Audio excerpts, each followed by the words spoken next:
Here, let's go ahead and bring in civil rights attorney and former prosecutor Kristen Gibbons Feden. Kristen, it's good to see you this Tuesday. We know that Sean Tuohy claims that lawyers had advised the family that they couldn't adopt over the age of 18, and the only thing he says they could do was a conservatorship. So what exactly is the legal difference between the two, adoption, conservatorship? Well, they really have different purposes in the legal world. Adoption is more permanent. You look at that as more responsibilities for a child, and that's why adoption really cannot take place after 18. Once a person becomes 18, they become a legal adult, and therefore adoption would not be a viable legal remedy.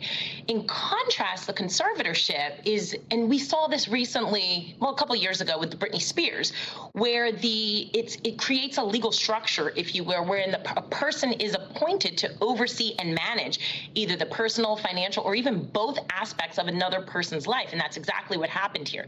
So unlike adoption, the conservatorships often come into certain play to really kind of oversee that. But it's interesting because these are typically, there's typically court oversight, but it really does depend on the jurisdiction. But there are certain limitations with it that come with it.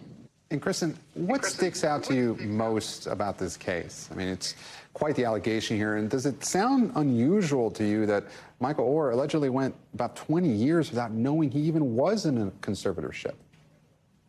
Yeah, that's really highly atypical, mainly because usually with conservatorships, there is constant court review and oversight. There is periodic accounting that needs to really take place. And again, we saw this with Britney Spears, where she was well aware of the conservatorship. She may not have liked it, but she was well aware of it from its inception. That's very different from what Mr. Oher is claiming here.